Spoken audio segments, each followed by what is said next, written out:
এ দৃশ্যের বর্ণনা দেয়ার সাধ্য কার?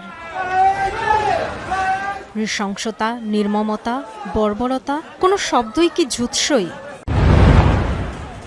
সিনেমার দৃশ্য নয়, আর্টিফিশিয়াল ইন্টেলিজেন্সের ব্যবহারও নয়, বিস্ফোরণে বিধ্বস্ত ভবনের ওপর কালো ধোঁয়া। তারই মাঝে খেয়াল করলে চোখে পড়বে উড়ন্ত মানবদেহ, বোমার আঘাতে ক্ষতবিক্ষত ছিন্ন ভিন্ন মানবদেহ। যুক্তরাষ্ট্রের দেয়া মিসাইল ব্যবহার করেছিল ইসরায়েল। বাস্তুচ্যুতদের আশ্রয়স্থলে ছোড়া হয়েছিল সেই বিধ্বংসী ক্ষেপণাস্ত্র। এতটাই তীব্র এর বিস্ফোরণ, যার প্রভাবে এমন বিভৎসতা। স্থানীয় সাংবাদিকের ক্যামেরায় ধরা পড়া এই দৃশ্য ভাইরাল সামাজিক যোগাযোগ মাধ্যমে। এক্স হ্যান্ডেলের রোমহর্ষক এই ভিডিওর সাথে গাজার সাংবাদিক মোতাসিম দালাউলের ক্যাপশন, ইসরায়েলি দখলদারদের ব্যবহৃত মার্কিন রকেটে বেহেশতের পথে শিশুদের আত্মা আর দেহ।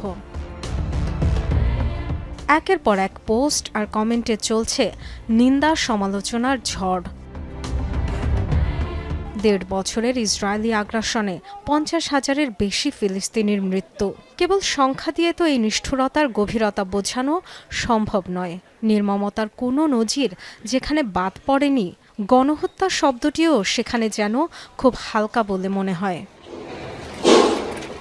ডরথি দাস্ট্রিন, যমুনা নিউজ।